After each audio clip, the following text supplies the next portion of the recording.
Well, the good news is we've got under 100 days to go until college football begins. But the bad news, we've still got almost 100 days to go until college football begins. I'm Pete Mundo. Heartland College Sports Weekly is the show. HeartlandCollegeSports.com is the site. We appreciate you joining us. We're the best and the top independent Big 12 digital media outlet.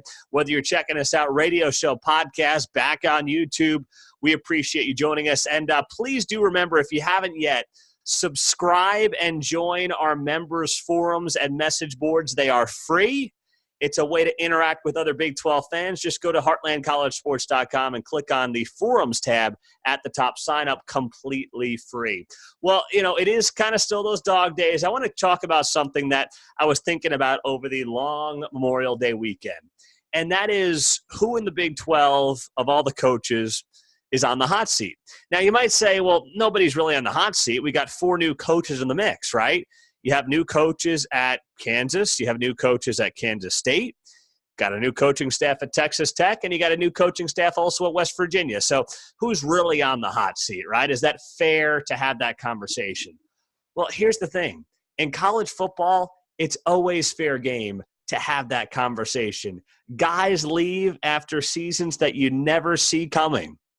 Guys stay that surprise you, right? I mean, that's always been the game in college football. It's always going to be the game in college football.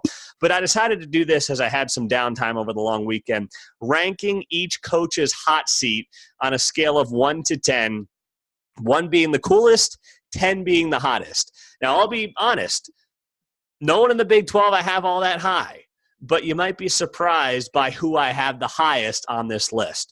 What I'm going to do is just go in alphabetical order of terms of the schools, and we'll go from there. Matt Rhule I've got at a 3 out of 10 in terms of the hot seat for the Baylor Bears. And, the reason I say 3 is he's not going anywhere in the standpoint of he almost took an NFL job, but Baylor desperately wants him to stay.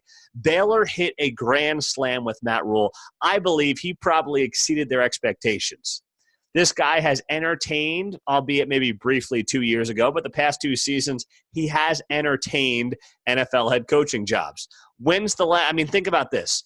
The Baylor head coach, who is, 5-6 games under 500 for his career in a couple of seasons there, is an NFL head coaching candidate. What does that tell you about Matt Rhule? He's a desirable guy. Baylor's lucky to have him. That thing is trending in a positive direction. Now, there's still a little bit that loud minority crowd that, still thinks Art Briles got screwed. By the way, how about Art Briles getting a high school job in Texas? Did you see that? You want to talk about a Friday news dump? Art Briles getting a high school job the Friday before Memorial Day is the ultimate news dump of all-time news dumps. That came last week. Anyway, Matt Rhule's in great shape. I put him at a 3. He could be a 2 or a 1, but because there's still that faction of the fan base that is like, well, you're not Art Briles, I put Matt Rhule at a 3 for his hot seat ranking here heading into the 2019 season. For the Kansas Jayhawks, I've got Les Miles at a 5 out of 10. And, I probably could go 6 if I wanted to. Here's the deal with Les Miles. Like most things in Les Miles' career, it's boom or bust. People love him or they can't stand him, and it either works out really well or it colossally fails. Whether it's a play call, a season, whatever it might be. He's been out of the game now for a few years, right? Has the game passed him by? Has the Big 12 passed him by? All answers we don't have. Is he capable in his mid-60s, being out of the game for a couple of years, of turning around the most dormant program in college football? Does he have the energy, the stamina? Does he want to do that? If this team bombs, I don't know what that leash is. If all of a sudden it looks like we've got a setback from, the days of David Beatty, and when Jeff Long put his neck out for this guy and they go back a long ways, all of a sudden Jeff Long's going to be looking over his shoulder and saying, am I next? Is this going to have to potentially affect my job status? This is likely Jeff Long's last tenure somewhere as well. So keep an eye on that. If it goes horribly for Kansas and Les Miles, and if all the cutesy Les Miles isms aren't worth anything in terms of wins and losses, then maybe that hot seat really ramps up if it just looks like the game has passed him by in some ways, especially if the Big 12 speed and the pace it's not the SEC from his LSU days. We'll leave it at that. So I think Les Miles probably has one of the hottest seats in the Big 12. And the guy that I have tied with Les Miles for the hottest seat in the Big 12 is also a first-year head coach in Chris Klieman. Chris Klieman, of course, replacing the legendary Bill Snyder. And while many of us thought it was time for Bill Snyder to move on, and it probably was time 2-3 years ago, we all know that in the past 30 years, Kansas State football without Bill Snyder has not been good. Ask Ron Prince. It has not worked out for the program. And I'm not predicting Ron Prince round 2. In fact, I saw Chris Klieman at the K-State spring game. I was wildly impressed with his demeanor, his style, just the way the players reacted to him. I'm not concerned about that at all. But still, the history is there that this football program has only been good with one man leading it, and that's Bill Snyder. And Bill Snyder's not coming back to bail out the program like he did after Ron Prince. He's, what's he going to do? Come out at 82 years old or whatever in a couple of years and do it again? It's not going to happen.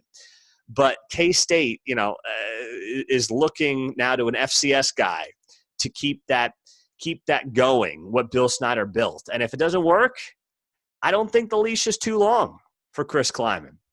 If this team is, playing sloppy, not winning games, not at least getting the bowl games, there will be voices heard.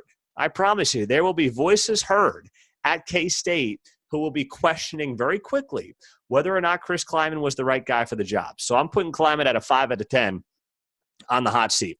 Matt Campbell, 2 out of 10 at Iowa State in terms of his hot seat ranking. I could have gone 1. I went 2 just because here's the deal with Campbell. He's now going into a year where he loses 2 of his biggest stars in Hakeem Butler and David Montgomery. He also loses, of course, some solid guys on the defensive side of the ball, PV, Harvey. It's kind of a reset year for Iowa State. Even though a lot of us think they might be the best team or one of the best teams to try to crash the OU-Texas party in the Big 12 championship game, there is a lot there that has to be replenished. It's going to be a testament, for better or for worse, to how Matt Campbell and his staff has recruited over the past couple of seasons. If they've been able to turn these seasons where they've exceeded expectations into quality and depth on the recruiting side, if they can somewhat replenish what they lost. I don't think you replace, say, Hakeem Butler, even the kid that transferred in. I'm not saying you replace him right away, but you got to have some depth at these positions where you lost a lot of guys on both sides of the ball. So we'll see what Matt Campbell has in that arena. Lincoln Riley has the coldest seat in the Big 12. I know this might shock you. Lincoln Riley is sitting at a 1 out of 10 on the hot seat rankings in the Big 12 Conference. How could he be anything but a 1 out of 10? Seriously, how could he? Guy won Big 12 championships. He's made the college football playoff both years. He has exceeded what was expected after taking over for Bob Stoops, right? Yeah, sure, you'd like to see him play in a national championship game. Excuse me. But still, he's been able to do this in incredibly impressive fashion at a very young age, tied to the NFL jobs that are open as well. What more can you ask for if you're OU and Lincoln Riley? Lincoln Riley has the coolest seat in the Big 12, bar none. I've got Mike Gundy at a 4 out of 10 on the hot seat ranking. Those 3 straight 10-win seasons under Mason Rudolph and James Washington and that crew, I know it's only a couple of years ago, but maybe it's just me. It feels like a lot longer. Does it not? It kind of feels like 3-4 years ago at this point. Last year was emotionally draining, it looked like, for Mike Gundy, for Oklahoma State, for the fan base. There was awkwardness, tension with the media. It was a weird situation. I don't think there's any other way to put it. And it's not that Mike Gundy is going to get canned. I mean, the guy has, with the help of, yes, T. Boone Pickens' big wallet, but in large part, and I would say more so because of Gundy, this team has been able to become a top 25 contender and a solid year in, year out top 25 team. Last year was not that year. They were 500. They had some changes after the season on the coaching staff. If it's another, ho-hum 6-6, 7-6, 5-7 season, I'm not saying Gundy's going anywhere, but you just wonder if the relationship will have gotten stale to the point of both sides saying, do you want to keep doing this? Do I want to keep doing this? What's best for everybody involved? And I think that would be a fair question to ask, if you're looking at another ho-hum 500 season. I think it would be. And I think Gundy would be fine asking that question. Mike Gundy's not a guy to me that's going to do this till he's 75 years old. I don't think that's who he is. I don't think that's how he's wired. I don't see it. Pete Mundo, Heartland College Sports Weekly, part of heartlandcollegesports.com, your independent Big 12 digital media outlet. We are ranking the hot seats from a scale of 1 to 10 for all the Big 12 coaches. We move on now to Texas. Coach Tom Herman.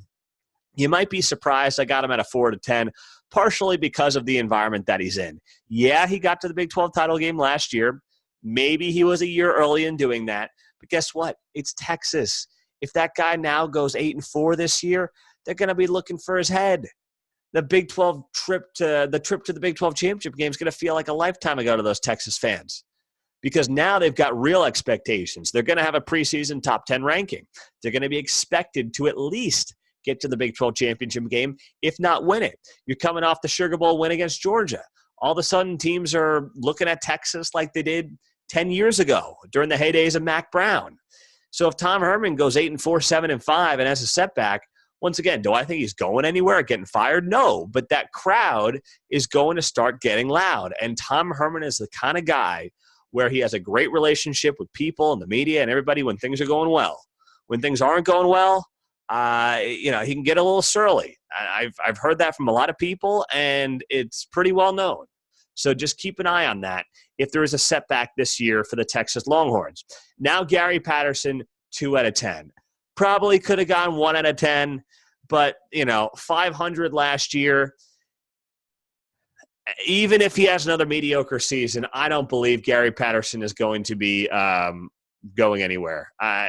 No way, no how. He's here for life. As long as TCU will have him, he'll be there. And frankly, TCU cannot do – frankly, I think he's a top 5 coach in college football. So when I say TCU can't do any better, I don't think most teams in America, 99% of teams in America can do any better.